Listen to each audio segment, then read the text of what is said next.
শুনলাম সৌদি আরবের রিয়াদে হামলা হয়েছে। আমরা থাকি আল আহসা।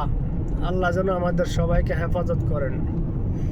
এই ইরান, আমেরিকা, ইসরায়েল এবং কাতার, দুবাই, বাহরাইন সব কয়টা দেশের ভিতরে বর্তমানে যুদ্ধ অবস্থা চলতেছে।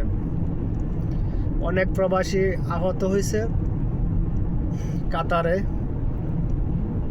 আল্লাহ যেন সমস্ত প্রবাসীকে হেফাজত করেন।